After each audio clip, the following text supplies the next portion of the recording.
Now from the Northeast Georgia Health System studio in downtown Gainesville, here's Martha Zoller on AM 550 and FM 102.9 WDUN. Always here, always local. Since I took office, the typical 401k balance is up by at least $30,000. That's a lot of money. We have millions and millions of people, because the stock market has done so well, setting all those records. Your 401ks are way up. Yet half of all of working Americans still do not have access to a retirement plan with matching contributions from an employer. To remedy this gross disparity, I'm announcing that next year my administration will give these often forgotten American workers, great people, the people that built our country, access to the same type of retirement plan offered to every federal worker. We will match your contribution with up to $1,000 each year. So it is the Martha Zoller Show, and the State of the Union was on yesterday.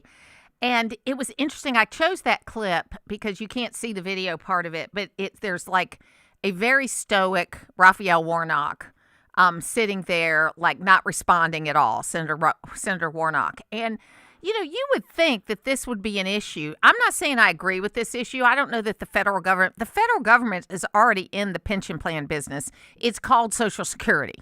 Okay, so to add to that a thrift incentive savings program that the federal government's going to pay for, it seems a little pandering to me. I am a free market person, that kind of thing. I don't know if I like the idea or not.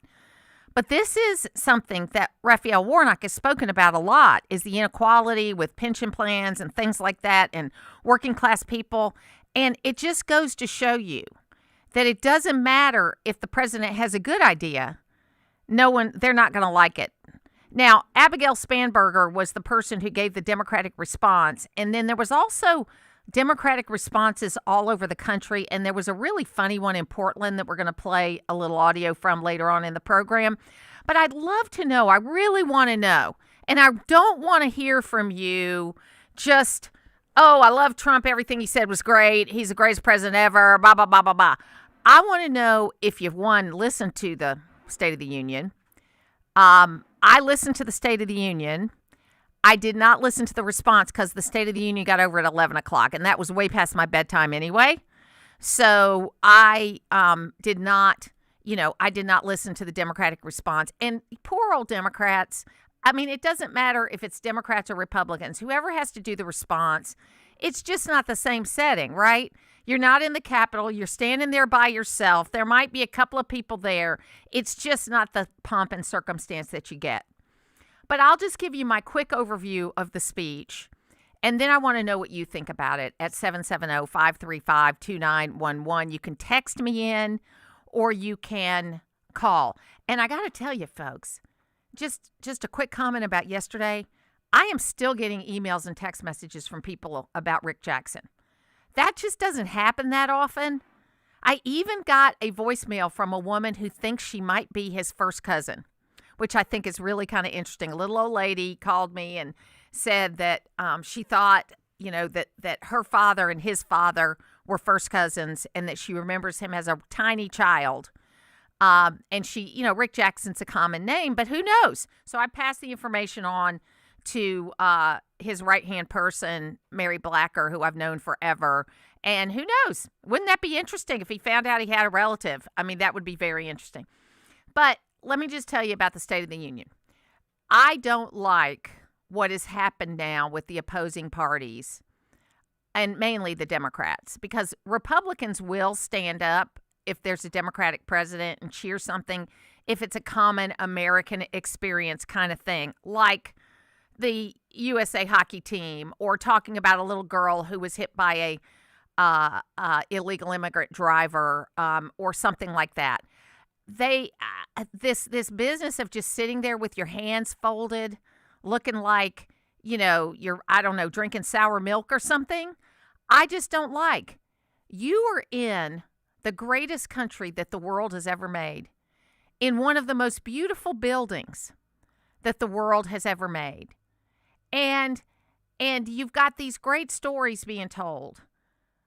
You ought to be a little more positive. Now, on the flip side, I'd like it to be more about policy than one story after another. That's just me. I'm kind of a wonk there. Did you watch it at all, Logan? No, I didn't see any of it. Okay, that's fine. I think it's kind of interesting because there were about 57 Democrats that weren't there, so their side wasn't full. And I thought, that really, as it turns out, wasn't very smart because on the things they might have booed about, there were 57 less of them. Right, it wasn't as loud as it could have been, I guess. So it clearly looked like the Republicans were much more in the majority just by sheer numbers than the Democrats were because there were 57 of them that were not there, which is roughly, I think they have about 187 Democrats. So what's that? 30% of their delegation wasn't there. Yeah, right around that. I did quick math. It's not always accurate, but it's close enough. So it didn't look as good. It was great to see Erica Kirk. It was great to see a couple of these old veterans, Logan, that were 100 years old. And they got Medal of Honors for the work they did, one in Korea and one in World War II. I mean, that was pretty amazing to see. Yeah, fantastic. And I think everybody cheered for those folks. I hope so. I mean, I saw Mark Kelly get up, and I saw several Democrats do that. One of the funniest moments is they got to talking about this no stock trading for members of Congress. And Elizabeth Warren cheered that on. And President Trump says, hey, did Nancy stay up? Because Nancy Pelosi is famously known for the fact that her husband got very rich while she was in Congress. And I say that kind of with a wink and a nod because her husband got the insider trading and did the trading and ended up being very rich. They ended up being very rich. I think she's worth $400 or $500 million, something like that. And she was asked about that on CNN, that you're the one they're always talking about as it relates to stock trading. What did you think about that? And so she, of course, said, well, I'm more worried about saving democracy, all the things, because Trump's going to end democracy. But all in all, I thought it was an okay speech. He's not a great speaker in these settings. He's much better in rallies and things like that. There was a lot of cheering. There was a lot of new things talked about and a lot of things that were talked about that have been accomplished in the last year. He didn't go back to the past very much, so I was very happy about that. But it's too long, folks. And why does it have to start at 9 o'clock? Why can't they start at 7 o'clock? Now, I know that means it would be 4 p.m. on the West Coast, but still, start it earlier. And I know, Logan will agree with this. Start it earlier. Even for anybody, 11 o'clock at night is kind of late to be getting done. So we'll see how all of that happens and what is going on. So we want you to be a part of this discussion. What do you think about the State of the Union? Did you watch it? Did you watch it to the end? And what advice would you give the Congress? Because this is really, I'm going to be kind of, cheeky here. This is a love letter to the Congress. This is the work you need to do, Congress. And this is what I want you to do. And is it going to be enough to give a jump start to the midterms? And will they be able to, look at anything else? We'll see how it all plays out. Let's go to the phones now and talk to Larry in Gainesville. Hey, Larry, how you doing? Yes, sir, I can hear you. How you doing? Hey, Martha, welcome back, girl. I'm glad you're better. Thank you. Hey, I did watch all of it last night and tried to watch the rebuttal. I did too, but it was just too late. It was just too late for me to watch it. Okay, sounds good. Well, I understand. It was good. I tell you what, we've seen the true colors of the Democrats, especially, I call him Warlock. Okay, pardon me, he's Warnock, he's Warlock. But also, I don't know if he was there or not. But if the American people, especially Georgia, if we vote those two guys back in Senate, shame on us. And I'm telling you, what was shown last night and told by our president, the man was on target. And you can't say anything of politics about that. He just told us facts and what had happened in our country and what is happening in our country. So to me, it showed that the Democrats, I don't know if they're afraid to stand up or what, but they are not really true Americans. They're communists and socialists. And I'm ashamed of our two senators. Yeah. I hope the American people in Georgia saw that. Yeah, I think that he talked a lot about the 250th anniversary. There were a lot of things of common ground that everybody should have agreed on. I get on some of the policy things that maybe they would have, sat on their hands. But on a lot of these other stories, they should have stood up. And then when he asked the question, do you think your first responsibility is making sure that American citizens are safe? They should have stood up for that. And in fact, they interviewed some of them afterwards, Larry. Thank you for your call today. They interviewed some of them afterwards, and the Democrats, I shouldn't say some of them, the Democrats, and they said, well, I agree with the statement, but I didn't like how he did it. And that's just, if you won't come to the table and negotiate, if you're going to sit in your corner and let the Republicans sit in their corner, then how are you ever going to come to an agreement on anything? Let's go to the phones now and talk to Jim in Gillsville. Hey, Jim, how you doing? Good morning, Martha. How are you? I'm good, thank you. Glad you recovered from your heart attack. Thank you very much. President Trump made me so proud to be an American last night. That was the best State of the Union address I've seen in years. And wasn't it great how he remembered that Korean War aviator? Yes. Because the Korean War is kind of, I don't want to say it's the forgotten war, but it's the one that came between World War II and Vietnam, and so a lot of those guys don't get the credit they deserve. That's right, yes. But President Trump is the greatest man alive. He's doing what America needs to have done, and I'm proud of him. And for the Democrats that sat back and pouted like babies, I hope they just stay there for the rest of their lives. Just sit back and pout. President Trump's a great fellow.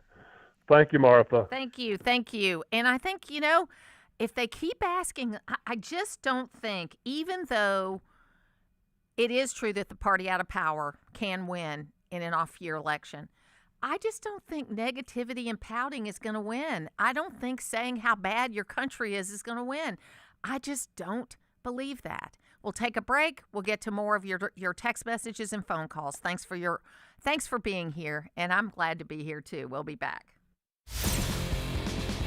On Wednesday's edition of The Drive at 5, we'll get you home from work with all the day's top stories. Join us at 5 o'clock here on North Georgia's News Talk, AM 550 and FM 102.9 WDUN.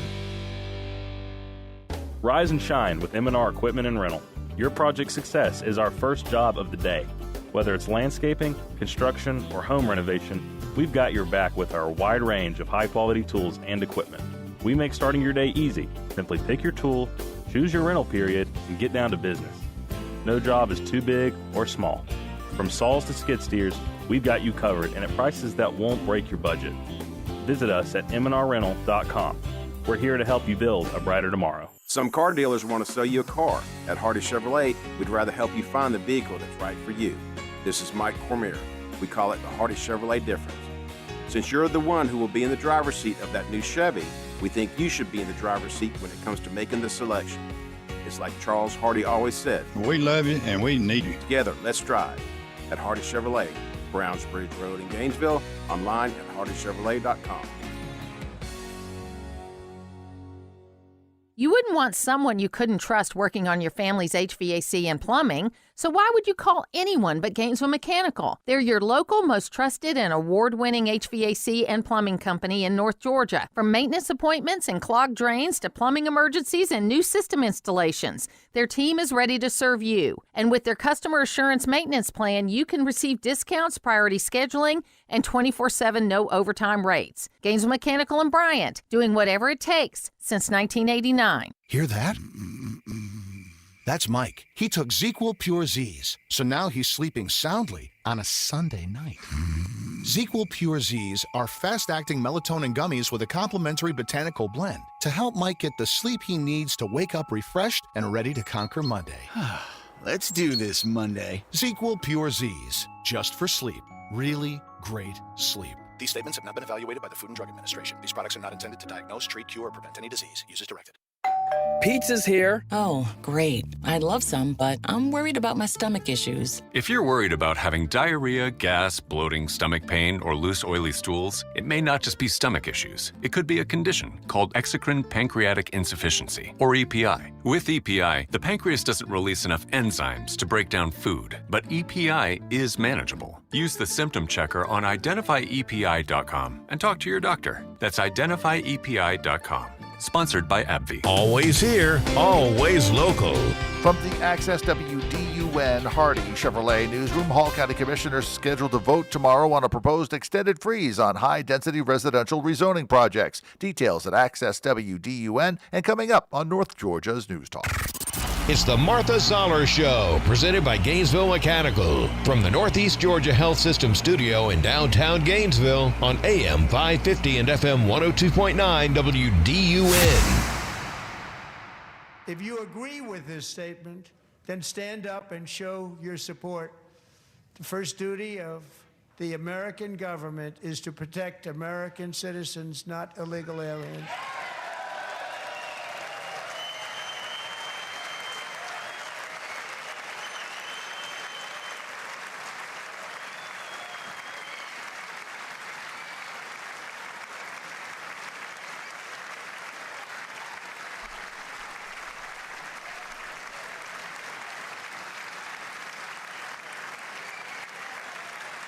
So it is the Martha Zoller Show, and that's everybody cheering the Team USA. And the president did announce that the women's team is going to be coming to the White House. And it was no diss on the women's team that they weren't there last night.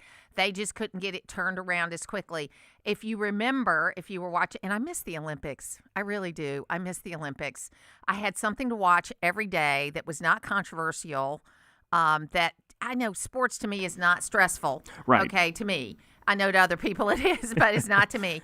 And but what happened is that the girls, a lot of the girls' team, because they won a couple of days earlier, had already gone home. And so getting them back together again was a little more difficult. Whereas the men's team had just come into Miami, the State of the Union was the next day. It wasn't as hard to do. So there was no dissing of the women's team.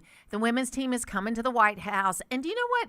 He ought to have, since this was such a historic Olympic year where we got the most gold medals we'd ever gotten and the most medals. I mean, we didn't come in first because of, Klæbo from Norway. I mean, this is the one thing Norway lives for, is the Winter Olympics, right? This is their big time. This is their big time. So I don't want to take it away from them. No. But it was a really good year for USA. You ought to just have, wouldn't that be a great event? Just have them all. Invite them all. Have them all out there. Maybe when the weather's a little warmer so they can be outside. Invite people to come and meet them. Because it's nice and secure at the White House. Yeah. I think it'd be cool. I'd say set something up maybe, during the summer or something whenever all, they're not in season. Just, the best you can to try and get as many of them for really good photo op and just to meet them all. And like I say, you got 2 gold medalists right there. And I don't like the idea they're doing a UFC thing on the lawn of the White House this spring or summer. Yeah, I know that's been in talks for a while. I don't like that at all. I don't like that sport. I know there's a lot of people that like it, but to me, it's just like cockfighting. I don't like it. And I know, Trump's, he's at a good amount of those events also. You see, whenever he does show up, they'll always pan to him walking down the aisle, and he'll get usually a pretty big standing ovation with the crowd. And it'll be historic. I'm curious to see how it's going to look because, like I said, it'll be the first time ever. So I hope it looks good, and we'll see what happens. Still don't have full details yet because, like I said, it's later on in the warmer months. But I'm just to see how it goes. I do think this leaning into sports is a smart, good thing because sports is very unifying. You saw there were a lot of people. There are a lot more progressive sports writers than I thought there were because I always think of sports as just it's sports. Yeah. You call balls and strikes. You talk about whether teams are good or bad. There's no politics in it, okay, or there shouldn't be. And there's been a lot of how can you support this person and this person? They're progressive, but they won gold medals. That's why we support them. We love their Team USA, right. And we love them. I don't care if some young girl, Lou, the skater, is progressive. And then she had these really weird like piercings on her gums that hung down like on her jewelry on her teeth, teeth. yeah. I mean, I'm like, I thought it was braces, actually. And then my daughter pointed out to me, no, those are piercings. And I was like, okay, if you want to, go for it. It if makes that's you what stand you want. out, that's for sure. I mean, I've always been pro piercing versus tattoos because you can change your mind on piercings Right, when you get older. And even this Lissa Lou, people have been criticizing her because she's updated her social media presence, and it's a little more grown up now. She doesn't have pronouns. She doesn't have a bunch of flags. She just has kind of stuff about her. And people asked her about it. She goes, I was a kid when I did that. And when I put all the little fancy things on it. Now I'm a grown up. I just changed it. It's no big deal. Doesn't mean my views have changed. It just means I don't. Yeah, and people do that all the time, whether, it's for jobs they're applying to, whether it's just, like I said, you get older, you get more mature, you move on. You say, I don't want to have something I put 5 years ago, whatever it may be, on my feed where people can find anymore. Like I said, you change, and everyone has the right. If you have a social media account, you can post and delete whatever you want. That's right. Absolutely. That's the point of it. Anyway, so I love the idea of the Olympics. I love the idea of getting, sporting events and the president leaning into sports because he's really good at that. Okay. He understands it. He's a sporty kind of guy. It was funny, though, when he came walking in. Clearly, he had come from somewhere windy because his hair was kind of like out of whack when he first walked in. But everybody still wanted to shake his hand, and everybody was out there, and it was exciting. Okay, we got a couple of text messages. Said, Martha, I watched a little in between naps. I guess I don't have an opinion on the speech. I'm with you. It's too late. And then Go USA, what a great speech, best ever. So proud of the president and our country. I have to give him credit. I would have said a few cuss words at how them Democrats were acting. Instead, he kept his cool and simply pointed and said, these people are crazy. Go USA. So anyway, we'll talk more about the State of the Union later on. We're going to talk to Jeff Hood about what's happening under the Gold Dome, and we're going to talk to Bill Crane. You stay with us on the Martha Zoller Show.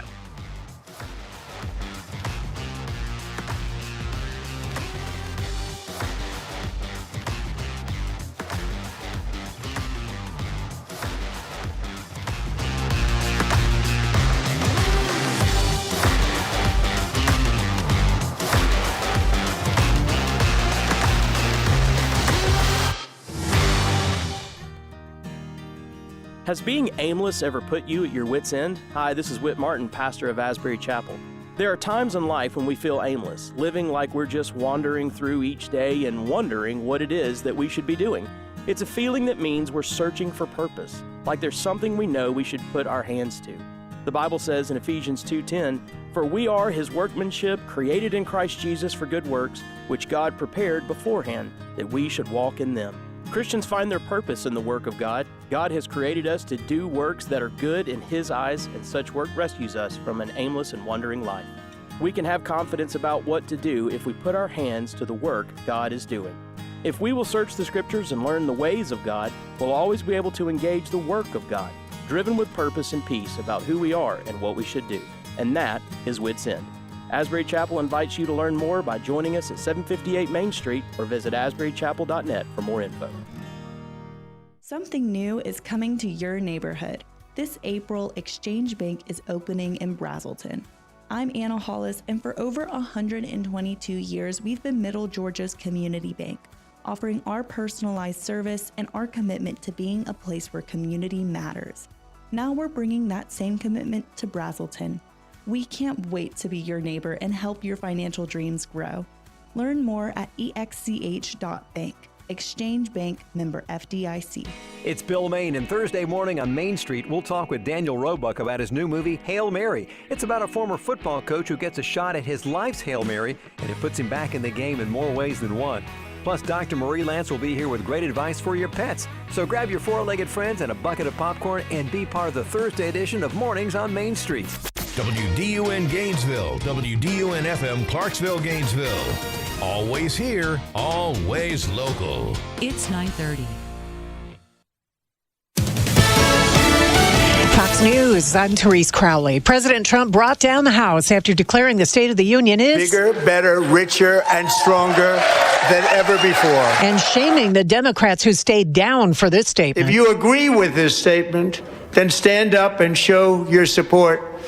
The first duty of the American government is to protect American citizens, not illegal aliens. Democrats Ilhan Omar and Rashida Tlaib shouted at the president, saying, "You're killing Americans."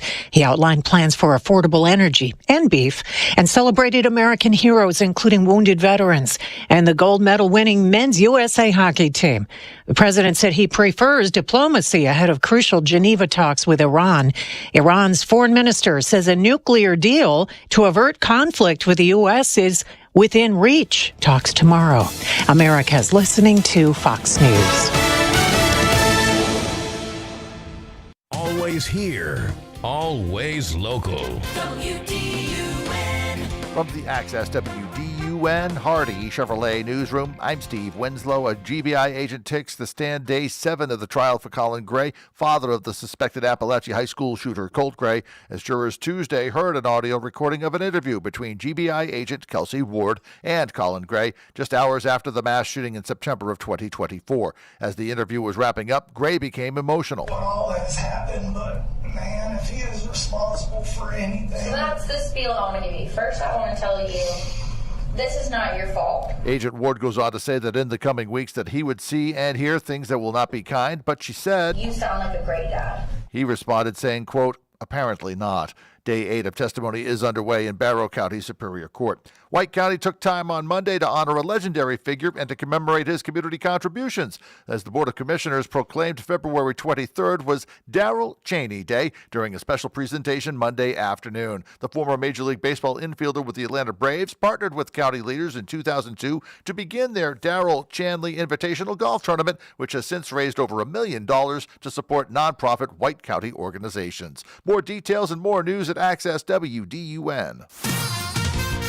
Now, here's your Access WDUN forecast from meteorologist Holly Strano. Good Wednesday morning, North Georgia. We've got chilly start, mostly cloudy skies, but by this afternoon, we notice a difference. Upper 50s for highs. More cloud cover tonight, really mild compared to the last couple of days. We'll be in the low 50s. From the Access WDUN Weather Center, I'm meteorologist Holly Strano. In Commerce, currently 45 degrees. In Cumming, 42. And in Gainesville, 43 degrees. From North Georgia's News Talk, AM 550 and FM 102.9 WDUN. Your roof protects your family, your guests, your pets, and your most precious belongings from the elements, and you hardly think about it, especially if it's a metal roof from Dawsonville Metal Products. Dawsonville Metal Products is your metal roofing specialist, ready to give your home a new look that will last a lifetime. Call Dawsonville Metal Products today at 706-265-3099 or log on to their website,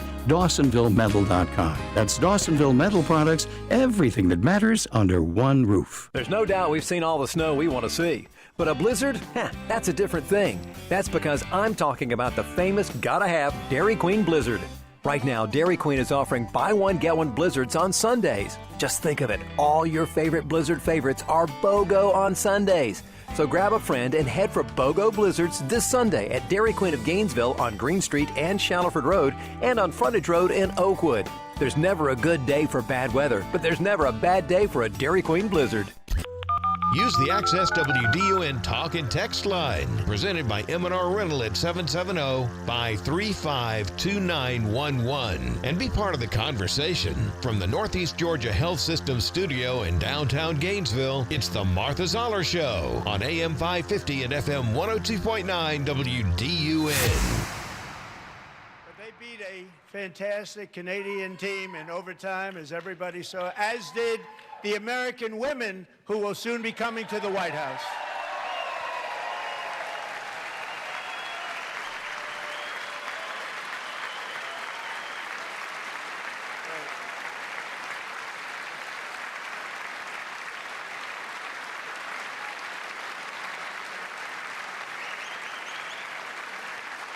It is the Martha Zoller Show, and just kind of, I don't like to keep score on all of these things, who stood up and who didn't, but I think it's worth talking about for just a minute. Excuse me. Okay, so when the USA hockey team came in, and it's the Martha Zoller Show, you can join us on the phones at 770-535-2911. When Team USA came in, everybody cheered. That was one thing I wanted to be correct about that. Everybody cheered, except for the press gallery, which usually on something like that, they will go ahead and cheer, but they said, oh, we don't want to look like we're taking sides. You're taking sides with the USA hockey team? Really? I think that's kind of silly. But here's kind of what happened with the Democrats. They failed to applaud as the president blasted forced and coerced gender transitions. They failed to applaud when the president urged people to stand and applaud defending citizens before illegal aliens. Then their response included a defense of illegal aliens. One of the people said when they had the parents of the woman who was killed in Charlotte that the chant USA, USA, USA to Rashida Tlaib sounded like KKK. There is no way in no world that USA sounds like KKK. Okay? And Rashida Tlaib, you weren't even born in this country. You didn't live in this country where the KKK would have come after you. And, you know, again, I don't want to be mean about this kind of stuff. But the KKK was a real thing. And you talking about it when you don't understand the history of it, when they were all Democrats. The KKK came out of the Democrats of Reconstruction in the South. And for years, they were another arm of the Democratic Party. Now, they don't talk about that anymore because it's not fun. But it was Republicans who were fighting the KKK back in the day and Republicans who have been fighting the KKK since. So really, you don't know what you're talking about, and you probably shouldn't comment. Now, the president did give a positive and upbeat speech about the country. He didn't attack the Supreme Court, which I was worried that he was going to do that. And then Democrats showed themselves detached from the very idea of America. Now, this speech will be forgotten in a week, but the visuals will have an impression, and you'll see them in ads, okay? Little old Ilhan Omar got very upset and was yelling back at the president. I'm surprised she didn't get taken out like Al Green did right at the beginning. Al Green had a sign with the two pictures of the two people who were killed in Minneapolis and said that it was cold-blooded murder or whatever, and he wouldn't put the sign away because you're not allowed to bring signs in anymore. And because on the floor of the Congress, it's a special place for just members or members of the cabinet or you've got to be a part of the government to get on the floor of the Congress. So Al Green was taken out. Ilhan Omar yelled back and forth with the president, and she was not taken out. I guess she finally was quiet. Now, we got another text message that came in from Judy and said, I watched the whole speech, Martha. Honoring all the people he did was important, and I'm glad he didn't rush through it. Each one was given time for us to honor them, and if we don't see that very often in our rush society. Judy, I think that's a really good point. Each of those testimonies represent so many other folks that his speech could have actually been longer. I hope those on the fence saw how unbending and bitter the Democratic Party has become. Glad you're back. Glad to be back. Thank you, Judy. But I think that was probably a good point. And I was thinking about it as she said, the rush society, that you used to have, I mean, the Lincoln Douglas debates were 3 hours or 4 hours all day long. People talked all day. So I guess this idea of a shorter speech, I need to rethink that, Judy. I think that's a really good point, that I do love a good 20-minute speech, okay, that gets right to the point. What I like to do when you ask me to come and do a speech for your group, generally what I will do is I'll do about a 20-minute speech about whatever it is that you asked me to talk about at that particular event. And then I will open it up for questions for the other 40 minutes and say you can ask me about anything you want to. I love doing that. I mean, I absolutely love doing that, because that way you come and you talk about what the group wants you to talk about and asks you to talk about. But then you also get questions from people about what they're thinking about. And it really informs me on what you guys are thinking. I mean, kind of like this radio show does. It also, when I'm getting out and talking to folks, me talking doesn't help me understand what you're thinking about when I'm out in a group of people. Me listening to what you're thinking about makes me learn something. So after the show yesterday, I went over to the Long Street Cafe and just kind of watched Rick Jackson in action, looking at, meeting with the people over there. And I thought there's several things I noticed that were very interesting that I've seen over the last few days. And look, let me say, if he has another 2 weeks like the last 2 weeks, he may win this primary without a runoff. He is already and I say this with no joy in my heart at this point in time, because I have for a long time supported Chris Carr and support him. Still think he's the best choice, but I'm looking very hard at Rick Jackson. I've known Rick for years. I just never considered him as a candidate, and that's kind of a good thing because he's not a politician. But he's doing the retail politics really well. But I noticed 3 things that I thought were really important as he was working with people around the room. One, the number of women. Republicans have a problem with women as far as being willing to vote for them. The number of women that came up to him, called him governor, or said something like, I don't know anybody who's not going to vote for Rick Jackson now. I heard that from several people. That's number one. Number 2, he works really well with older people, younger people, everybody in between. And number 3, those 2 moments, I know his people hated that he got emotional a couple of times while he was talking to me. But I loved it. I thought it was very, the kids say authentic. That's their term of the day. But I thought it showed that he understands the gravity of what this situation is, and that if he becomes governor, he's going to have to do what he promised to do. And it'll be interesting because even though he'll be the governor, he's still got to work with the legislature. And it'll be harder to get things done. It'll be much harder to get things done. So we're going to take a little bit of an early break. When we come back, we've got lots more to come right here on the Martha Zoller Show. Join us on the phones at 770-535-2911. And you can text us at that number also. It's M&R Rental, the talk and text line. We'll be back. And the schools and the agents, they have ruined college sports. It's insane. It's Todd Starnes weekdays at noon on North Georgia's News Talk, AM 550 and FM 102.9 WDUN. Hey there, it's Cody Lovin, owner of Crawlspace Medic. Is your crawl space giving you trouble? Maybe it's moisture, structural issues, or even foul odors? Don't worry, my team and I, we've seen it all. At Crawlspace Medic, we specialize in crawl space repairs, encapsulations, and basement waterproofing, ensuring your home's foundation stays solid and protected. We're all about delivering top-notch service you can trust with solutions that last. Give me a call at 706-410-2400 or visit crawlspacemedic.com for a free evaluation. Rise and shine with M&R Equipment and Rental. Your project success is our first job of the day. Whether it's landscaping, construction, or home renovation, we've got your back with our wide range of high-quality tools and equipment. We make starting your day easy. Simply pick your tool, choose your rental period, and get down to business. No job is too big or small.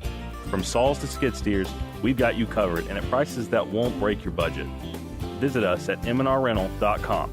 We're here to help you build a brighter tomorrow. Matt Hayes here from Hayes Chevrolet Buick GMC Cadillac in Baldwin. Check out the new savings event here at Hayes. 2026 Chevy Trax for only $24,990. 2025 Chevy Suburbans for $11,000 off MSRP. Or best of all, a 2026 Chevy Silverado 1500, $10,000 off MSRP, including trades assistance rebate. Ask about our free lifetime powertrain warranty and come check out these deals and more at Hayes Chevrolet Buick GMC Cadillac in Baldwin. Family at Hayes. Winter days have me dreaming of sunny, warm shores and great times with friends around the table. That's why I'm looking forward to teaming up with Colette and Peach State Bank and Trust to head to Portugal with you this fall. It's Bill Main inviting you to join us as we enjoy multiple nights in charming Porto and the amazing Algarve coast. We'll walk the cobblestone streets and cruise the scenic Douro River, from the colorful capital of Lisbon to the stunning whitewashed villages of the Algarve. We'll savor wonderful foods, bask on beautiful beaches, and even tour a family-owned cork factory. If you missed the recent informational meeting we had with Colette, fear not, it's not too late to find out more and to get signed up. All you need to do is log on to WDUNtravels.com for all the information. You can even sign up there or call Colette at 800-581-8942. Get your questions answered and then get on board with us September 28th as we head for Portugal. Presented by Colette, Peach State Bank and Trust, and North Georgia's News Talk, WDUN. Always here, always local. From the Access WDUN Hardy Chevrolet Newsroom, Day 8 of testimony now underway in the trial of Colin Gray, father of alleged Appalachia High School shooter Colt Gray. Details at Access WDUN and coming up on North Georgia's News Talk. It's the Martha Zoller Show, presented by Gainesville Mechanical, from the Northeast Georgia Health System studio in downtown Gainesville on AM 550 and FM 102.9 WDUN. I am a physician, and I have a flag.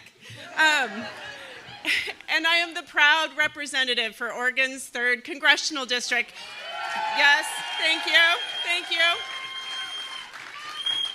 And tonight, I defy Trump and his authoritarian project by standing in joyful, radical, peaceful resistance with the Portland Frog Brigade. So there... Sorry, Logan. I keep thinking my throat's clear, and it's not when I start talking. But anyway, there's this thing going on in progressive protests where they wear little costumes. Have you seen this, Logan? I've seen that, and watching that video, that was interesting. Yeah, so that's what this is. These are these little progressive protesters that have little frog costumes on, which is kind of cool. But I'm a little worried about who's going to medical school, because there's a few of these people that are MDs that are running for Congress, and they're kind of touchy-feely like that. And let me tell you something. While I had compassionate doctors over the last few weeks related to my heart attack, I didn't have any touchy-feely doctors. I had doctors that were serious about what was going on with me, but were also nice about it. Let's go to the phones now and talk to Chad in Oakwood. Hey, Chad, how you doing? Good morning. I'm glad you're okay. Thank you very much. Me too. And God bless you. Thank you. And we need to worry about our local people too. A lot of people's got a lot of stuff going on, sickness, bad health. We need to worry about our own people. Yeah, I think you're right. I seen number 47 express that last night, and the Democrats didn't stand up on the people on a few points that he pointed out, like Lakeland Island, the other lady where the son was killed. They just didn't care. You know what I mean? And they're worried about all this racism stuff. You know, number 47 started straightening all that up. We need to worry about our people, our country. Yep. And I think to your point, there's a lot of things happening in the world. There's always a lot of things happening in the world, Chad. But if you do a kindness or work on something in your own community and make your own community better, if we all did that, then, you know, things would be a lot better everywhere. And I think that that's what President Trump is trying to talk about, is that how you get things done in every community. Thank you for your call today. Appreciate it very much. Look, this speech, as all State of the Union speeches, I shouldn't say all. There's a couple, like when Ronald Reagan had the big copy of the budget and he kind of threw it down on the table. That's memorable.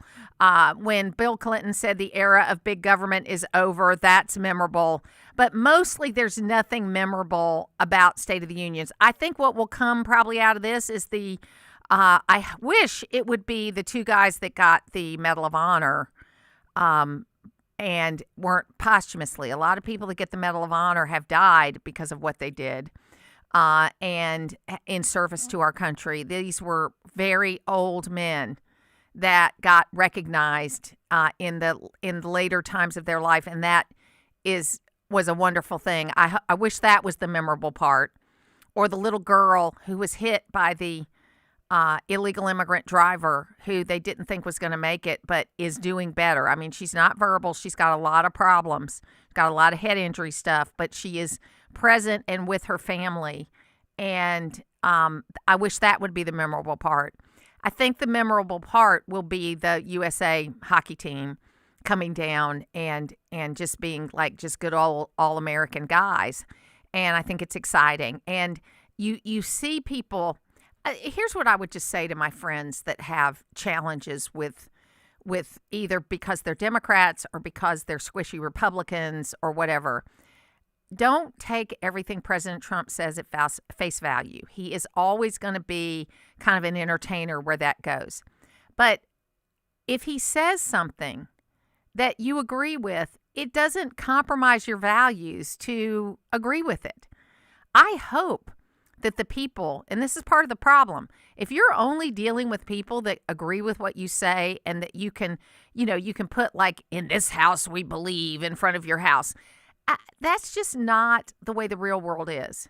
People have different viewpoints, and they need to be able to discuss them. And politics should not be the first thing you discuss. There are so many more important things. I'm thinking about in this aftermath of this experience that I had. There's several things that's going on with me. One, I'm a lot more sensitive to every little ache and pain that I've got. I will admit that. I don't think I'm going to become neurotic. I just have to have, I think about it more because because I'm getting over this heart attack situation. But the other thing is that I care a lot more about my faith, and talking to people about their faith is a lot more important than talking to people about their politics. And I know that for some people who don't have faith in their life, I firmly believe that, there is if you are not following a faith, and I believe it's the Christian faith, that's what I believe, but I know there are other faiths, good faiths that are out there. If you are not filling that hole in your heart, in your soul, with faith, whatever that may be, you're going to fill it with something else. And that's where some of these obsessions, I can only call them obsessions. My daughter is struggling right now with a friend of hers who wants to put everything into a political light. And I've shared with you, and Suzanne's been on the show before. She's a little more to the left than I am, but we can talk about issues. We can have agreements or disagreements about issues. It's not the only thing that binds us together. We're mother and daughter. We have our same Christian faith. I have a little more maturity than she does, but she is a grown woman, and I respect her for that. This person that's her friend, it's like everything gets couched in a political light, and it's exhausting to the people that are around them. And I know that they feel like they can only be around people that will embrace their viewpoints as strongly as they do, but you just can't. And then the kind of hypocrisy of the left, where they embrace these issues with no boundaries. And then you maybe have something on our side, which I don't think it's our side. I think this is a common view, that you don't want to mutilate, children, minor children, with surgeries they can't come back from until they're old enough to make the decisions as an adult, that somehow our deeply held belief in a particular viewpoint is radical, but yet their deeply held belief that they will hold at the expense of all others is not radical. It's not congruent. It is hypocrisy at its core. You've got to be able to accept people for how they believe things, and then say, well, have you thought about this or that? Have you thought about this? Have you thought about the way this looks? And, I had a recent thing that happened to me where a person that I didn't even know was going through a lot of trouble. And really, years later, she came back to me and said, Ms. Zoller, you didn't know what was going on with me, but you were kind to me. And it helped me through a difficult time. You just don't know when a good thing that you're going to do a good deed that you never knew about. And you may never know about it. I was lucky enough that later she came and talked to me about it. But I'm hoping that there have been kindnesses that I've shown to people that I may never hear about. It was funny, the last 2 days, we've had one lady brought me flowers yesterday and said how happy she was that I came back. And then I ordered my breakfast today. And the lady that delivered the breakfast says, "Oh, I listen to you every day, and I'm so happy that you're back." And, it's very nice when people express that. Now, I got this message from Jerry that said, "Welcome back, loud and clear in Beaufort, Georgia. I'm glad your health is getting back on track. Concerning the State of the Union, if Republicans were wise, they would have so many of those sound bites put on loop, playing over and over again. The look on Mark Kelly's face, the Democrats not standing for the focus, purpose of government, Omar with her defiant shouting, heckling, totally uncalled for in that hollow chamber. So many of these things show the true focus character of the left. Yes, I agree with you. It was way too long. But to reflect on the thoughts of another caller, he didn't rush through any of the ceremonial parts, which was refreshing. Continue your good work and limited stress." Yes, you are absolutely right about that. And in thinking about that, I'm glad that he took the time in those areas. And then also, you guys, this is what I love about you guys, Judy and Jerry and everybody else. This speech is not about sitting and watching the whole speech. The speech, sadly, is about the sound bites that come out of it that will be played, in your words, Jerry, on a loop and will be used in campaign ads. My old friend Saxby Chambliss said that, this is back in the days of C-SPAN, before you had social media, that the challenge with C-SPAN is, since it covered everything, that if you walked across and started negotiating with a Democrat colleague about something, that then somebody in a primary would take that and use that against you.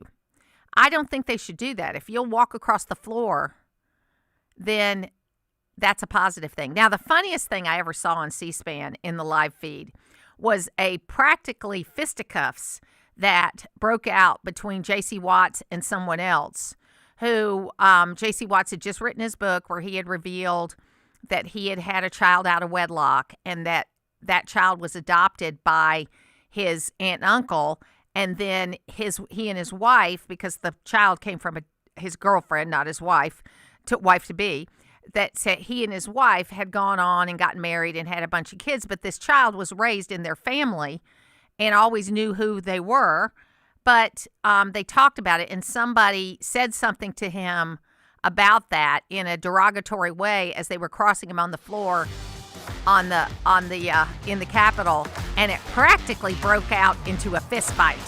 Now, that was the most interesting moment I've ever seen on live C-SPAN TV. We'll be back.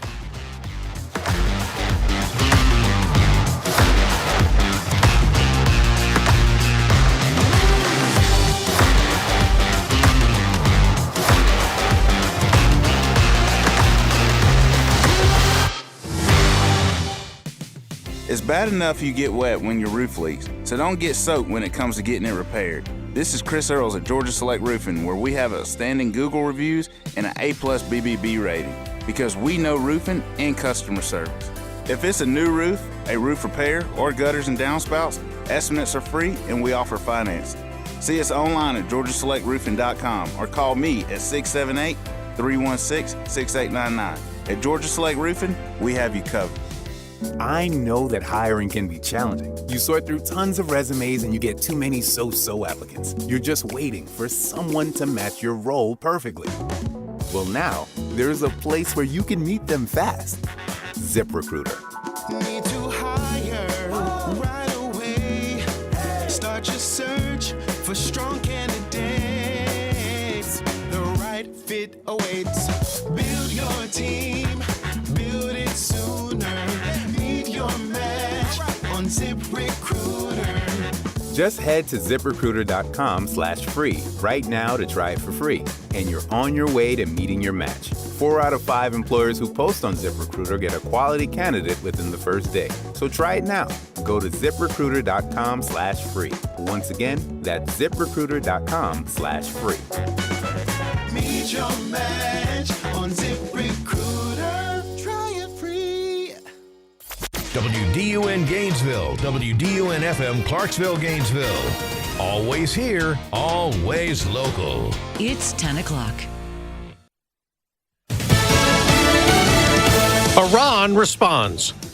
I'm Dave Anthony, Fox News. To what President Trump said in his State of the Union address. I will never allow the world's number one sponsor of terror, which they are by far, to have a nuclear weapon. Saying he prefers diplomacy with more U.S.-Iran direct talks tomorrow, but he has threatened to take military action. An Iranian foreign ministry spokesman says President Trump's speech contained big lies. Ismail Baqai denying claims about his country's nuclear program, ballistic missiles, and the number of casualties during January's unrest.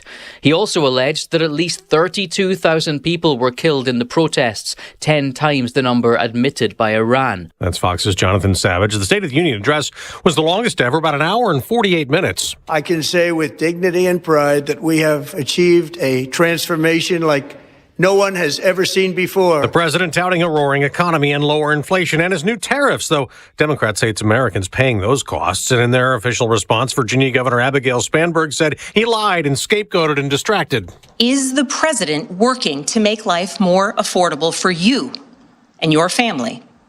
We all know the answer is no. More than 70 Democrats boycotted the speech in Congress. Others who were there shouted at the president at times. Democratic Senator John Fetterman did not. Even got up and cheered at times and tells Fox. The constant kinds of yelling and screaming and holding up signs and for doing all these things. I don't care if it's a Republican or Democrat as a president. Just don't do that. Now, the president last night also paid tribute to special guests, awarding a Congressional Medal of Honor to Royce Williams, a 100-year-old World War II fighter pilot, and to the National Guard members shot and wounded in Washington in November. Andrew Wolf, he gave out something else. It's called the Purple Heart. Another Purple Heart also awarded to the family of the soldier shot and killed that day, Sarah Beckstrom. America's listening to Fox News. Always here, always local. From the Access WDUN Hardy Chevrolet Newsroom, I'm Steve Winslow. A GBI agent takes the stand on day 7 of the trial of Colin Gray, father of the suspected Appalachia High School shooter, Colt Gray. GNN's Liz Kennedy has the update. Jurors on Tuesday heard an audio recording of an interview between GBI agent Kelsey Ward and Colin Gray hours after the mass shooting on September 4th, 2024. As the interview was wrapping up, Gray became emotional about the realization unfolding. What all has happened, but man, if he is responsible for anything. So that's the spiel I'm going to give you. First, I want to tell you, this is not your fault. Ward goes on to say that in the coming weeks, he'll see and hear things that will not be kind. But she said, You sound like a great dad. He responds saying, quote, apparently not. Day 8 of testimony is underway in Barrow County Superior Court. Hall County could be extending its pause on high-density residential rezonings. More from WDUN's Caleb Hutchins. At Monday's Hall County Board of Commissioners work session, County Attorney Justin Lawhon presented a resolution that would extend a current pause on high-density rezonings for another 6 months. The county passed a moratorium on high-density rezonings last August that is set to expire this week. This time, however, the new resolution comes with the addition of a pause on special use permits for data centers. Such projects have become contentious in the area, including one in Hall County late last year that ultimately ended with the applicants withdrawing their requests amid public backlash. The new resolution is on the agenda for the Commission's Thursday voting session. Multiple agencies are asking for help in locating a missing Gwinnett County teenage girl last seen 1 week ago. Gwinnett Police Department social media page and press releases from the National Center for Missing and Exploited Children say they're searching for 16-year-old Zyla Velasquez. She was last seen on a video leaving her Norcross Homes entrance while taking out the trash at around 9 a.m. Wednesday, February 18th. Photos of Zyla and contact details to Gwinnett Police can be found at Access WDUN. And 3 men are cited with trespass warnings after climbing one of the 2 buildings known as the King and Queen Towers. Police say the suspects found a way to reach the rooftop of the Queen Tower, a 34-story building next to the King Tower, the 2 iconic buildings on I-285 in Sandy Springs. Details at Access WDUN. Now here's your Access WDUN forecast. Good Wednesday morning, North Georgia. We've got chilly start, mostly cloudy skies, but by this afternoon, we notice a difference. Upper 50s for highs. More cloud cover tonight, really mild compared to the last couple of days. We'll be in the low 50s. From the Access WDUN Weather Center, I'm meteorologist Holly In Strano. Blairsville, 41 degrees, Sugar Hill, 46, and in Gainesville, 44. From North Georgia's News Talk, AM 550 and FM 102.9 WDUN. Hello, I'm Greg Beatles, president of your Atlanta Falcons and also proud supporter of Eagle Ranch. My family and the Falcons have been involved with the ranch for many years. Eagle Ranch has expanded its services to meet the increased needs in our community, to include outpatient counseling, a day school program, a residential program, and other therapeutic services that are both affordable and accessible. Learn more at eagleranch.org. That's eagleranch.org. Something new is coming to your neighborhood. This April, Exchange Bank is opening in Brazelton. I'm Anna Hollis, and for over 122 years, we've been Middle Georgia's community bank, offering our personalized service and our commitment to being a place where community matters. Now we're bringing that same commitment to Brazelton. We can't wait to be your neighbor and help your financial dreams grow. Learn more at exch.bank. Exchange Bank, member FDIC. Talking about the issues that affect you most. It's the Martha Zoller Show, presented by Gainesville Mechanical. Now from the Northeast Georgia Health System studio in downtown Gainesville, here's Martha Zoller on AM 550 and FM 102.9 WDUN. Always here, always local.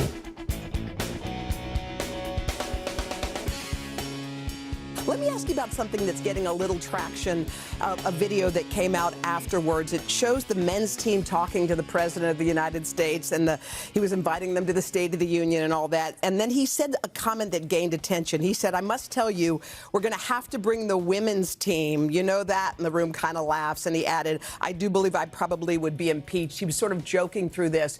But you're cheering on both teams. How did that comment land for you? Well, I think at the end of the day, it's just about the country. And the moment that these players, both the men and women, can bring so much unity to a group and to a country. People that cheered on that don't watch hockey. People that have politics on one side or on the other side. And that's all both the men's team and the women's team care about. If you could see what we see from the inside and the men and women sharing, dorm rooms and halls and flex floors, and the camaraderie and the synergy and the way the women cheered on the men and the way the men cheered on the women. Yeah. That's what it's all about. And the other things they cannot control. They care about humanity, they care about unity, and they care about the country. It is the Martha Zoller Show, and we now know that the women's hockey team is going to be going to the White House. And there were some logistical problems. There were problems with getting the men's team because all the seats had already been taken in the gallery, so they had to bring them in separately. And also from a logistics standpoint, because the women had won a couple of days before the men, some of them had already gone home, and getting them back together again was a little different than the men's team, which had just landed in Miami. And basically they went from Miami to Washington, D.C. So don't always read negative things into it.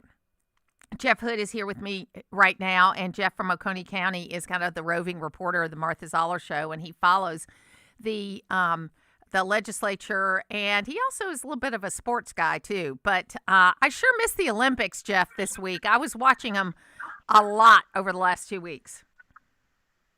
Yeah, I was too, Martha, and I was really following the hockey team, but other sports. But it's amazing that, like you talked about, the men and the women had such a successful Olympics outing in Italy, and they both brought home the gold.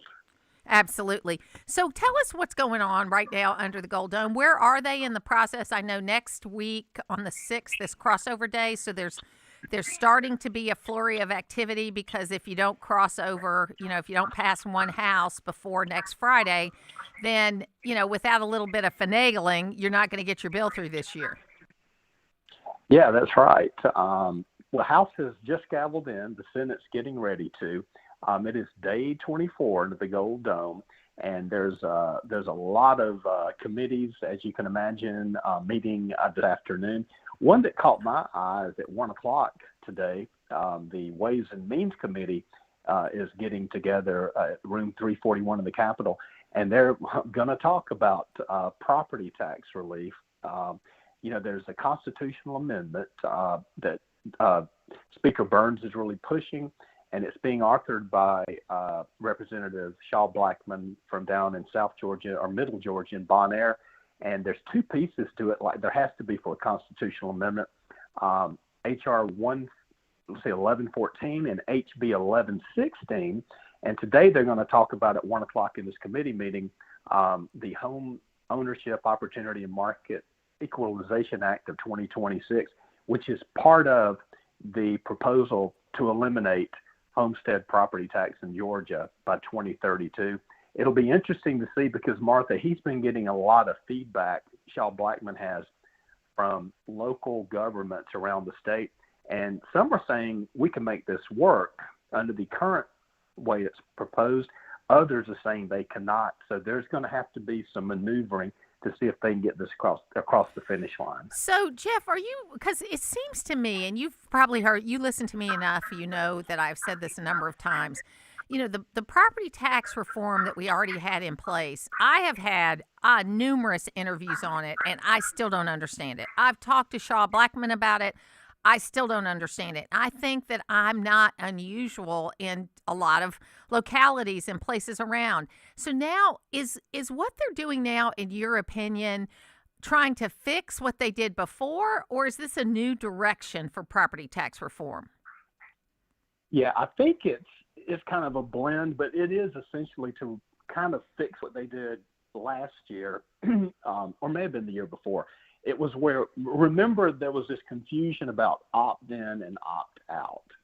And even here in Oconee County, our county government opted in, but our school board opted out. And it was scattered around the state. Most of the school systems opted out. And it had to do with regulating essentially what they could tax you on your personal residence / homestead property. Yes, it was confusing because it varied county to county. And that's why, Martha, you may have gotten a call from someone in Dawsonville, and it was completely different from someone that maybe called you in Cornelia compared to Oakwood. Right. So, yes, right. it was a mess. Yeah, so I think that, look, I have a great respect for Shaw Blackman. I think he does a great job as a legislator. And, you know, as you know, it takes a village to put these bills together. They're not all one person's bill, but I just don't think that the reform that they already put in place can be deemed a success by anybody's measure. And I think it's the reason why you're seeing it in the governor's race be an issue. I mean, you're seeing people talk about property tax, people talk about income tax. They're talking about different things, and you know we'll see what happens there. How much far? I know they've passed. I think when I was in my foggy 2 weeks off, they passed the supplemental budget. But how far away are they, do you think, from passing the regular budget? What you mean for FY27? Yes. They'll do what they normally do and wait until the witching hour on April 2nd. I don't know. They love doing that. Of course, last year they got it done, I think, by 9 p.m. as opposed to 11:50 p.m. But, you know, that's kind of the norm. Something I mentioned on your show last week when I called in, you know, they amended, like they normally do, the FY26 budget. And they took some of the goodies that Governor Kemp had promised in his State of the State. They took it away from him. They revised it. And I thought, well, that's interesting. We know he's terming out at the end of the year, but they kind of thumbed their nose up at him, both chambers. Yeah, I think that the combination of him not running for Senate that has led now to, and excuse me, we're talking about the governor here. The governor didn't run for Senate. I think that led to this fruit basket turnover that we're seeing in the House and the Senate, where you've got, you know, equal parts of lots of people running for higher office and also people announcing their retirements. And we're seeing that with two big ones this week, but there'll be even more that are happening, that we're going to have a completely different legislature one way or another next year. I mean, obviously, we knew we were going to have a new governor. We knew we were going to have the fact that the governor did not run for Senate has made it to where we've got some contested races in these constitutional officers, in addition to all the other people that are state house reps or state senators that are running for things. We're going to have a very different legislature next year, and that could be good, but it also could be bad.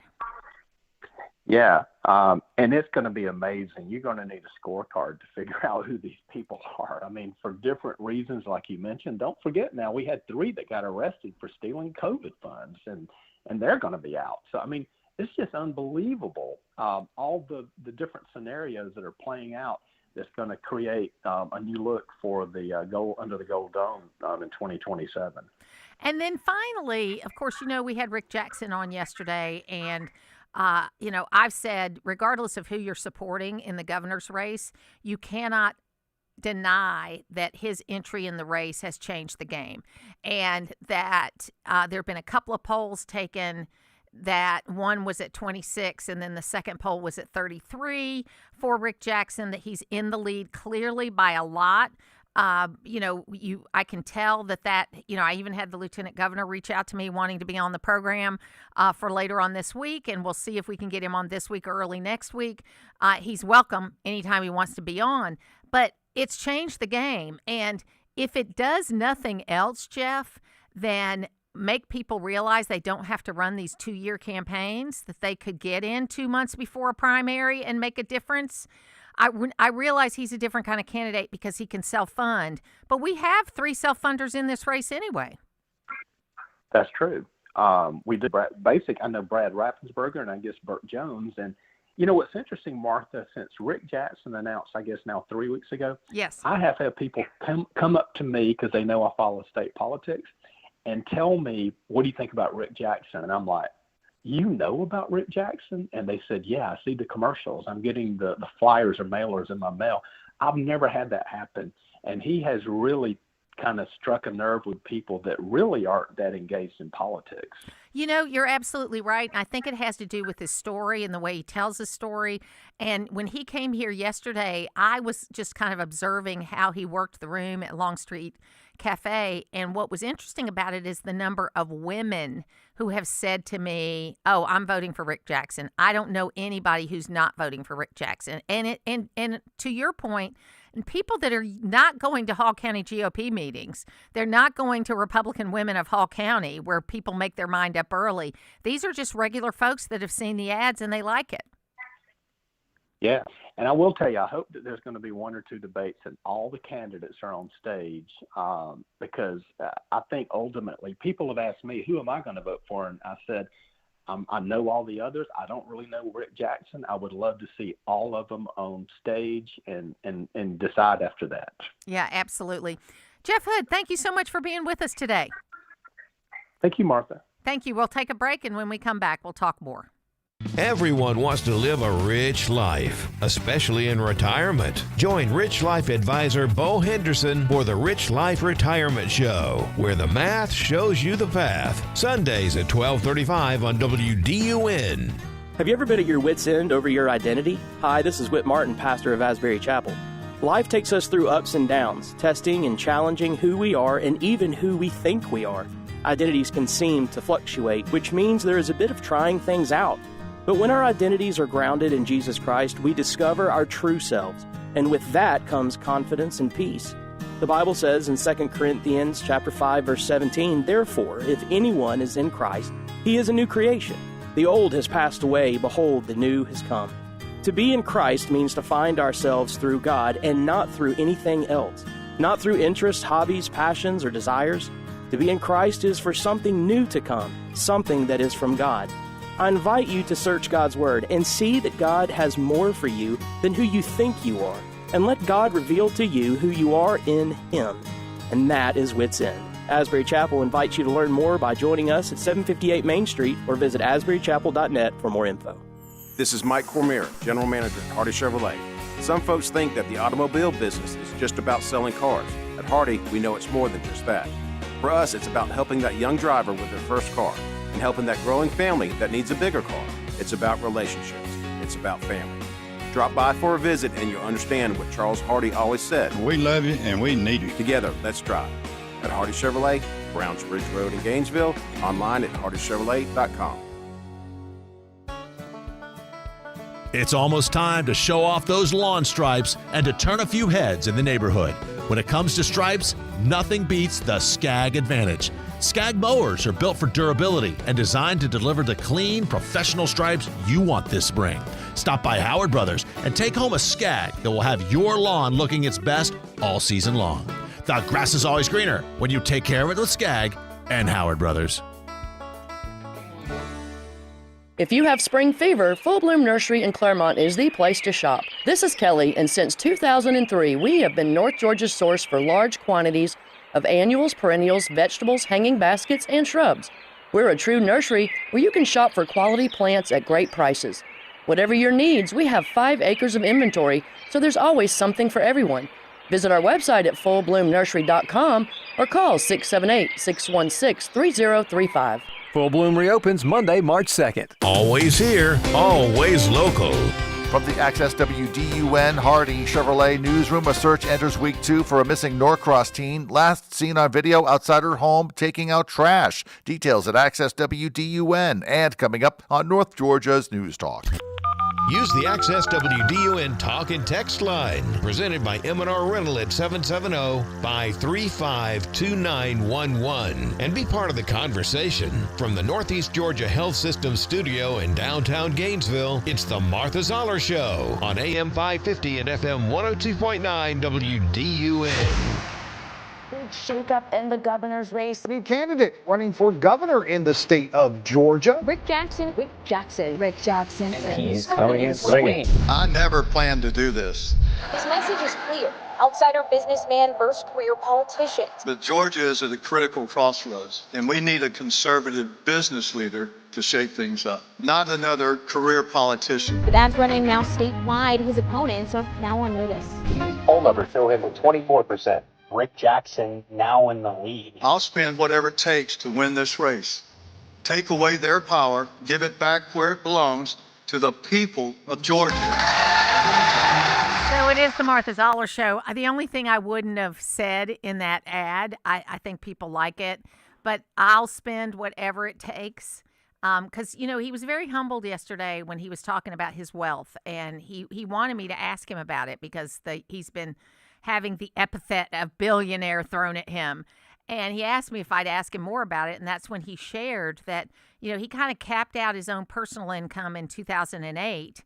And I'm sure with that, he's taking care of his children and his grandchildren and all of that.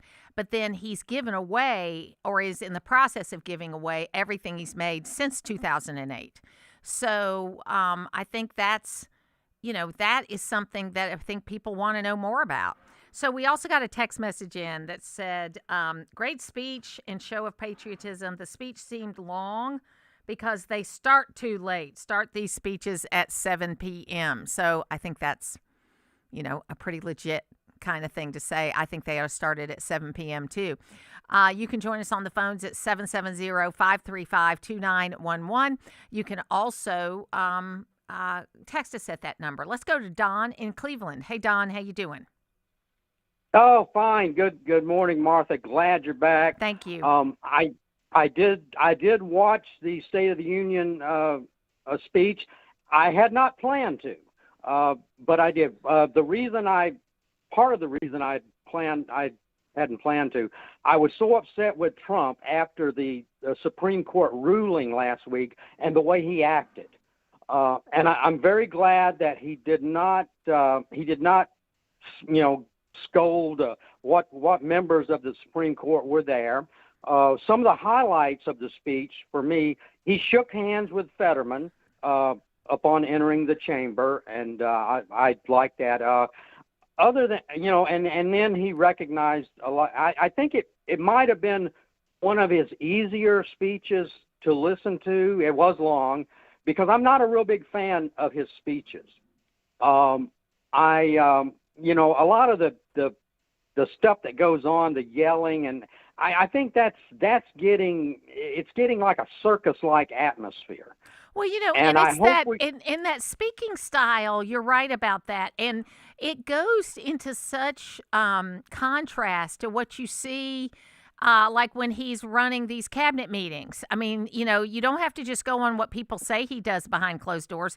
He doesn't do very much at all behind closed doors. And when you see him run these cabinet meetings, he's got a much different style, than he does when he's out giving a speech. I'm with you. I have difficulty listening to his speeches, but I do appreciate, and Judy and Jerry brought up that on the items where he was honoring people, he took the time to do it, and I think that was right.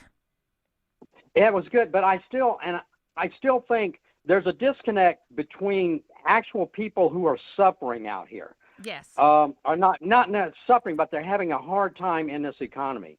A lot of them are younger people, and finding a place to live, thinking about their future. These are things that they really concern these young people, and somehow they're going to have to, get a good feeling about this to move forward. Also, thinking about the midterms. I wish he would focus more on the midterms and what he can overall do for the Republican Party to help them, limit the damage that's coming. We're going to lose a lot of seats in the House and stuff like that. And I'm concerned about Georgia, how it's going to work out there. I did enjoy your interview with Rick Jackson. My gosh, he has been a whirlwind into this governor's race. Oh, no doubt about it. He's changed the game. Yeah. And still, bottom line, we need more women and minorities in the Republican Party to move forward. Thank you so much. Thanks, Don, for your call today. I think we have time for this. We got some new polling data from Harry Enton from CNN that kind of goes hand in hand with what we're talking about. We see Governor Newsom. He's got a book, I think, which actually publishes today. He's in the middle of the fray of possible Democratic contenders. So what do the polls say? Yeah, they're all running, and this is just a downright clown car at this point on the Democratic side. I mean, just take a look here. Top choices for the 2028 Dem-Pres nominee. You have a leader, but it's not really a clear leader. It's within the margin of error. You have Newsom at 19%. Then you have former Vice President Kamala Harris at 18%. Quite a weak number for her, given that, of course, she was the nominee last time around. Pete Buttigieg, who, of course, has run before, 13%. Alexandria Ocasio-Cortez at 12%. This is just a total clown car. It is a total mess. There is no clear front runner at this particular point on the Democratic side. Who the heck knows who the nominee is going to be in 2 years? It's been a long time since we've had a Democratic race like this. Yeah, it has been a long time. This is very unusual for the Democratic side to not have a clear front runner at this point. National early poll leader at least 25%. Look at this. This year, we get the giant question mark. No one. In 2020, when there was no incumbent, it was Joe Biden who was there, Hillary Clinton in both 08 and 16, and Al Gore in both 2000 and 2004 at this point. We're at least at 25%.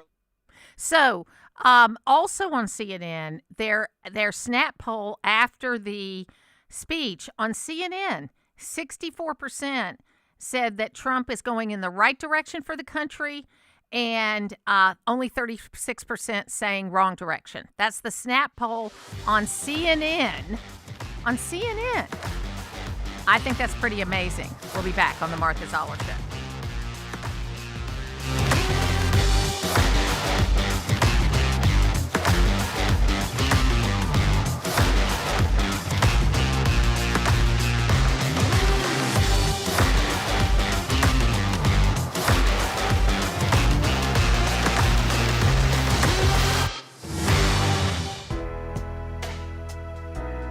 Should you make your trust the beneficiary of your IRA? So many say you shouldn't, but we say you should. This is Kevin Tharp, elder law and estate planning attorney, and if you want your IRA to be protected for your surviving spouse, children, or family, then you should leave it to them at your death through a trust. For more information, go to my website, kevintharp.com.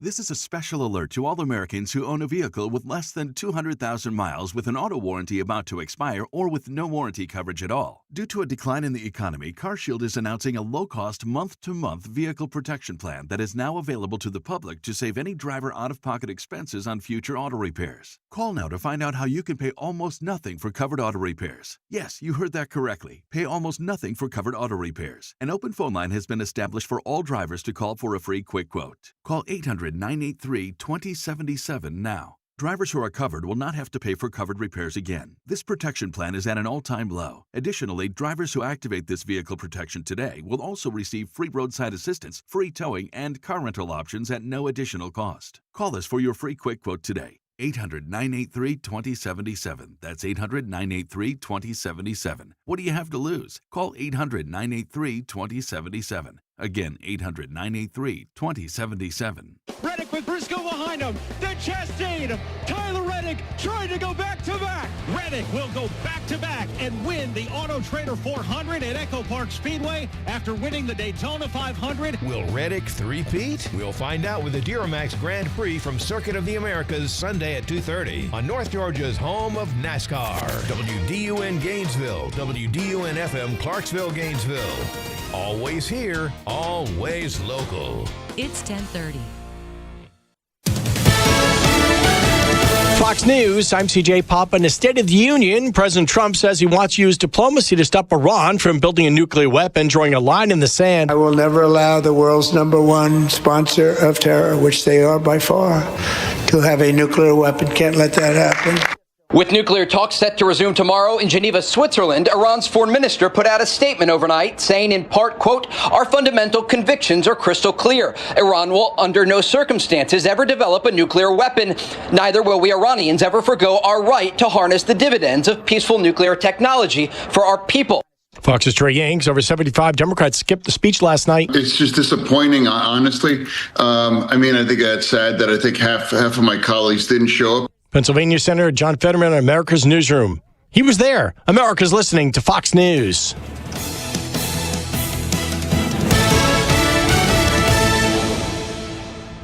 Always here, always local. WDUN. From the Access WDUN Hardy Chevrolet Newsroom, I'm Steve Winslow, and investigators in Gwinnett County have arrested a man on human trafficking charges after previously responding to a robbery in Duluth in January. WDUN's Lawson Smith reports. Gwinnett police initially responded to a robbery call in progress at an apartment on Satellite Point on January 20th. There, 28-year-old Chanzi Lee led officers in while a male suspect was also there. The suspect was arrested, but Lee was also charged for pimping and keeping a place of prostitution.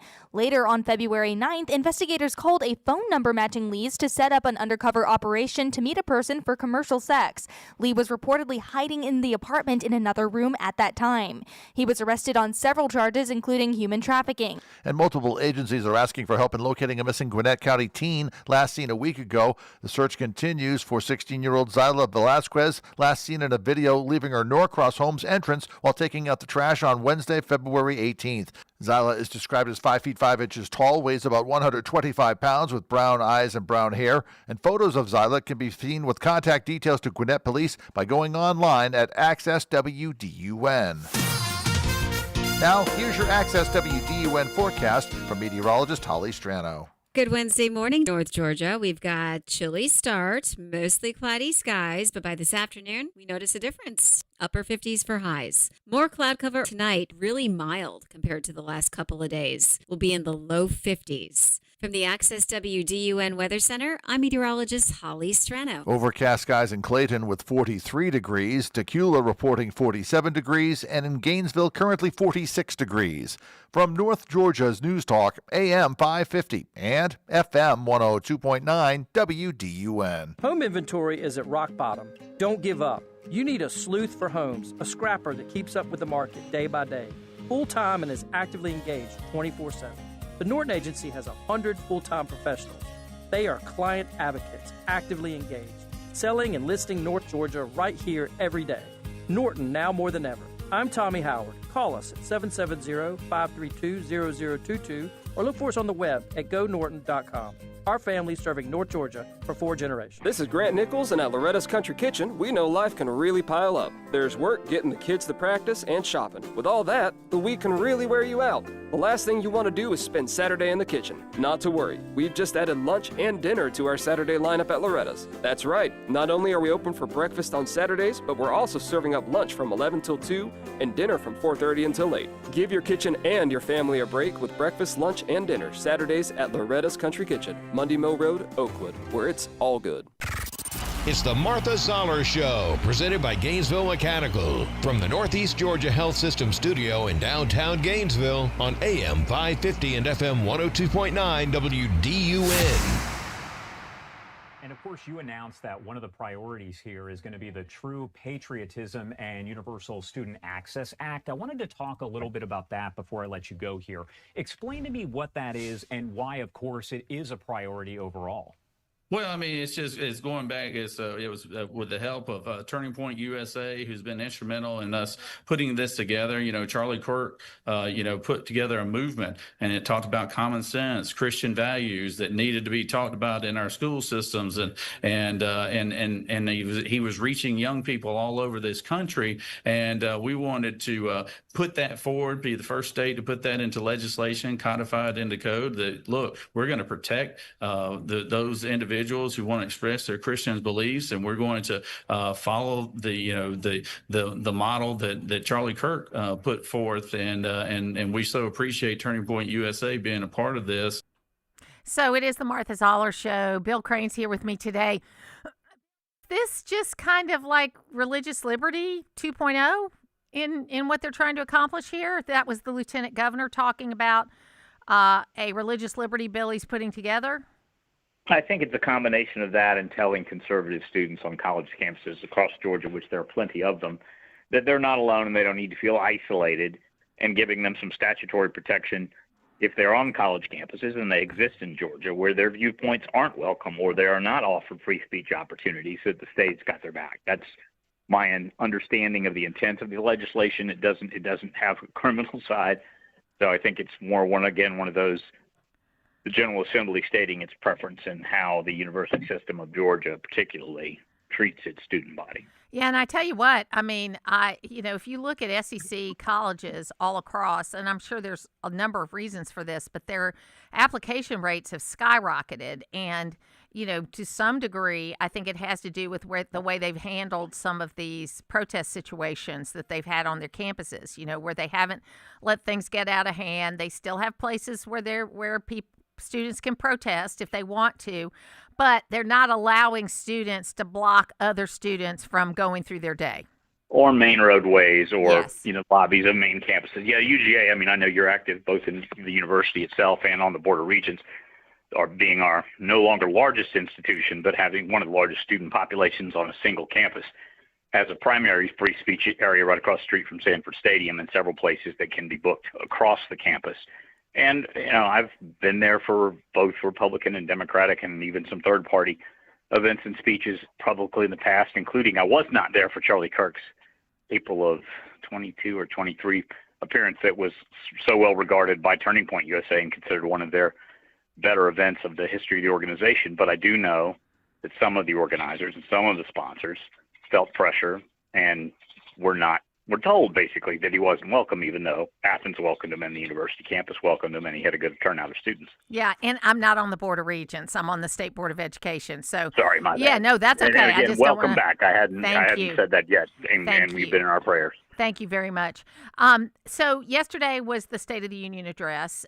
Interestingly enough, we've had some interesting viewpoints from people today. Number one, just a CNN poll, this is from CNN, says 64% think the president is on the right track, 36 wrong track, which surprised me from CNN. It was a snap poll after the speech. But I thought it was too long. I don't think it really accomplished anything other than getting some good short clips that people could use. But several of my listeners pointed something out that made me think that on the areas of the speech where he was acknowledging people like military folks or rescuers or those kinds of things. Yes, that he allowed the time for people to really give the due to these folks that they deserved. And I thought that was a legitimate point. I would agree with you on that. And watching the First Lady put on one of those medals, as well as a brigadier general hang the second on someone who was gravely injured recently, and the other was a 100-year-old veteran. I got to say this without trying to take a cheap shot. I've seen more impressive looking medals given by the Boy Scouts than were hung around their necks, but the ceremony itself and the recognition of those individuals, as well as the young woman, I'm not a huge fan of using children as props, and I thought the two young the young girl and another adolescent or now college-age student who was singled out for having been taken from her parents and against her will, that started down a path of transgenderism.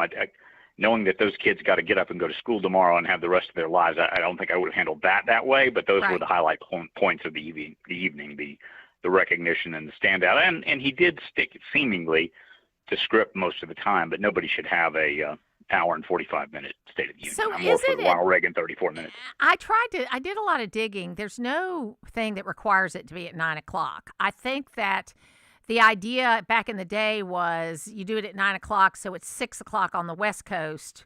Right, and you get the largest audience. And you get the largest audience. But I got to tell you, 9 o'clock is too late for me. I cannot stay up till 11 o'clock. I made it to the end of the speech, but I could not watch the rebuttal. But the rebuttals are always disappointing because they're always in a room with one person or a few people. And this was an odd setup. Yeah. It was the governor of Virginia in Williamsburg, with it looked like a lot of different, not just her party, but Republicans, a cross section of Virginians sitting in the room with her.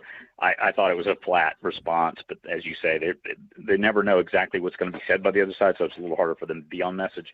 But the good news for the president is Democrats in the East Coast and the Midwest didn't hit the airwaves until close to midnight, so the audience had to be pretty small. Yeah, and then when you look at, I get that, Democrats always want to stand up and walk out and do all the things that they do, but with 57 of them choosing not to turn out, all it does is make the Republicans look like, from an optics standpoint, it makes them look like a much bigger majority than they are. Yeah, and the applause lines, because you didn't hear the boos as much. You heard silence because those seats were empty. It did when they went to the wide shots look a little odd that we only had 4 members of the Supreme Court and a lot of empty seats in the House chamber on the floor. Now, not up in the balconies and places where the guests were introduced, but where the members sit, it didn't look like the typical full House where you have to sandwich everybody in sideways from the Senate and the House. Yeah, and then I thought it was interesting too that when they showed Raphael Warnock when the president was talking about trying to set up retirement accounts for people that don't have them through their companies, which you think would be an issue that Raphael Warnock would kind of be on board with. He always is talking about this income inequality and, that sort of thing. But man, he was just sitting on his hands. And to me, and I don't know if he stood for anything because you didn't get the wide shots all the time. What I understand is everybody stood for the USA Hockey, that there were a few other things. Obviously, these people that got medals and those kind of folks, they were all stood for, but that some of the other folks, they were just kind of sitting on their hands. It was a very, very divided room, but that's not unique, but I did think the president did not need to repeatedly call out kind of how bad you are for not applauding, how bad you are for not standing. Right. That's the role of the opposition party. But, the fact of the matter is nobody's going to remember this speech, but there'll be a lot of clips that come out of it that get used in campaign ads. True, and I would hate to have done last night or this morning the fact-checking job, because certainly the president played, particularly with economic numbers, pretty fast and loose. So we had Rick Jackson on yesterday, and then he went over to Long Street Cafe, and I went and observed over there. And I am a longtime supporter of Chris Carr. I worked for Chris Carr. With me having a heart attack, I've kind of undone a number of things that I do because I've got to have less stress in my life. You got to get healthy. Yeah, I got to get healthy. But one of the things I think is interesting is that you are denying reality if you don't acknowledge that he has changed the game in this governor's race. I don't care who you support. You are denying reality. And I saw the last 2 polls had Rick Jackson in first place, and one of them had Brad Raffensperger in second place. So it has certainly shaken the race up. And if I was advising Lieutenant Governor, who'd been in the long number 1 position all along until this point, I would advise him to say to the state party and the RNC, I appreciate your support. I hope you'll vote for me. Withdraw your endorsement. We're going to have an active party. We're going to have to act a primary, and we're going to let the voters of Georgia in that primary and runoff decide who our nominee is. Absolutely. I think this idea, and I did get to talk to a number of people off the record related to this this thing that the Georgia GOP and the RNC is doing, and basically they're just playing hardball. It's I don't know if it's the president per se, but it's people in the White House that are saying, if you don't go with our endorsed candidates, then we're not going to support you in the general election, and that's just not cool. You get no money. It's not cool. You know, the president's daughter-in-law is the co-chair of the party, so it's coming from pretty close in and around the president. But it's not the way to conduct elections in a free and fair election in the country, particularly when the GOP at the same time is screaming about election reform and fairness to say basically the way we nominate our candidates is our business. Yes. No, I agree with you 1,000% on that. So what are your big things you're looking for? Let's get back to local and to the state, what you're looking for in the next few weeks, because crossover days next week. Yeah, there are 8 pretty substantial bills related to public education, ranging from mandating that high school students no longer have access bell to bell, as they're saying, to their mobile phones, that high schools and middle schools have at every entrance, without funding attached as yet, every entrance to their facilities, metal detectors and devices to be able to check people for weapons entering and exiting their facilities, which I don't disagree with in terms of practicality, but in terms of expense and staffing, that's rather significant. And things related to health care. There is a 400 coming out of the state Senate with passed already over to the House in terms of times across the day, a $400 million mental health hospital, 300 beds, that will hopefully alleviate the crisis that we have in our state's jails, where mental health and drug addicted repeat offenders often spend years either awaiting trial. Well, I mean, I'll tell you, my husband's the jail physician at Hall County. We have a little company called Correctional Nursing Services, and we do the mental health side of that too. And I got to tell you, our staff asks often, where is the money that they said was going to be spent on mental health 4 years ago? I mean, it's taking too long to get into the pipeline and actually get to where they have beds and resources.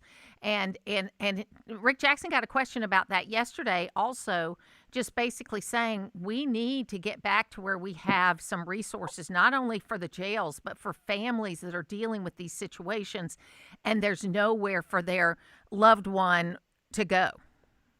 Well, do remember, after the at least partial failures at Milledgeville, Georgia, at Central State Hospital, we've been operating under a 16-year federal prohibition, a court order, for the state not to operate or own mental health facilities for all the complaints about people being sent there against their will, committed by family members, and the treatment which they received. And it's only been, I think, 6 weeks since that order was vacated, and Georgia's operating no longer under it, so that the state can take, they've got, I think, 18,000 acres in Baldwin County on the Central State campus, and I do think it's going to be built on the Central State campus to create that facility again. And they have been essentially using the streets and jails as, in between. And that's not worked for the addicts. It's not worked for people that are, unhealthily mentally ill. And so I'm glad that at least this is in the pipeline, and I think it'll be a big bargaining chip when the State House and State Senate finally get down to which big tax cut package we can expect, the one that takes down property taxes through 2032, or the one that takes down income taxes over the next 5 years. Sounds good. Bill Crane, thank you so much for being with us today. Take care, and again, welcome back. Thank you. We'll take a break, and when we come back, we'll talk more. It's the news that affects you and the talk that keeps you listening. We'll continue on with additional discussions today as we stay engaged. North Georgia's News Talk, AM 550 and FM 102.9 WDUN. Grab your golf clubs and join Georgia Mountain Food Bank on Wednesday, June 3rd for the inaugural Greens for Good golf tournament at the beautiful Legacy Golf Course at Lanier Islands. Enjoy a premier day of golf while supporting the food bank's mission to fight hunger across North Georgia. Early bird pricing is available now through March 15th, and sponsorships are open for businesses ready to make an impact. Learn more about sponsorships or register to play at gmfb.org. Let's tee off till no one is hungry. It's rolling, rolling. That jackpot's rolling. If you scratch or didn't win, you can play it once again and win that growing jackpot in the sky. That jackpot's rolling. Got yourself a scratcher that didn't win? Well, my friend, it still could, because now all non-winning scratchers can be entered to win the rolling jackpot, which grows and grows. That jackpot's rolling. The rolling jackpot, another way to win from the Georgia Lottery. Learn more and enter at galottery.com. Please play responsibly. Always check and sign your ticket. Hey, Georgia, want to hit the jackpot? You can when you play the new Jackpots Galore family of scratchers. With top prizes from $50,000 to $2 million. You can win a ton of cash instantly. Play the Jackpots Galore scratchers from the Georgia Lottery. Tune in to WSB Channel 2 for your official Georgia Lottery drawing. And check out the Players Club at galottery.com. Paid for by Christian Care Ministry. Maybe this is you too. There's enormous frustration right now with healthcare costs. It is amazing. Healthcare costs for families in the last 20 years have almost tripled, and it just keeps getting worse. All this to say, this is why MediShare is so in demand right now. People are looking for alternatives, and MediShare is proven. You can save thousands of dollars a year and actually like it more. Over 1 million Americans are now part of healthcare sharing, and MediShare is the gold standard. It's trusted, it works. It's been helping people save money and have peace of mind now for 30 plus years. It's not some big impersonal thing either. It's a community of people like you helping each other. So yeah, if you're frustrated too, here's your chance to make a refreshing change. You'll notice the difference as soon as you call. They're easy to talk to. You can get a price within 2 minutes. Here is the number. Call 855-51-BIBLE. That's 855-51-BIBLE. 855-51-BIBLE. Always here, always local. From the Access WDUN Hardy Chevrolet Newsroom, Hall County Commissioners scheduled to vote tomorrow on a proposed extended freeze on high-density residential rezoning projects. Details at Access WDUN and coming up on North Georgia's News Talk. Use the Access WDUN Talk and Text line, presented by M&R Rental at 770-535-2911, and be part of the conversation. From the Northeast Georgia Health System studio in downtown Gainesville, it's the Martha Zoller Show on AM 550 and FM 102.9 WDUN. Like, I wish if there's a camera on me and Quinn when the women's team won, we look like the biggest super fans of all time. We were just jumping up and down. We couldn't believe it. And we locked in and said goodbye to everyone because we had a game the next night. It was late and we sprinted out of there. But I remember I saw Megan in the calf. I think it was the night we beat Slovakia. So the night after they won the gold medal, and we were just waiting for food and we were talking. And I was just like, Megan, I'm so proud of you. I'm so happy for you. You know, couldn't have happened to a better person. And obviously, you know, when mine went in, I'm just like, so many thoughts. And, you know, one of my first thoughts was her. And I'm just like, so proud to join her as a gold medalist and be able to win the men's and the women's team, go over to Italy and win the gold medal. It's so special for the U.S. So that is one of the USA hockey team members, and just humble. I don't know if getting hit in the face with a puck makes you humble. I don't know, Logan. I mean, I saw a replay from several angles of him getting hit in the mouth. This was one of the Jack Hughes. Yeah, Jack Hughes. Who got hit in the mouth and lost a couple of teeth. And his brother was like, "Oh no, it's just chipped. You're fine. Yeah, you're fine. Get back in there. Get back in there." I kind of love that though. That scrappy.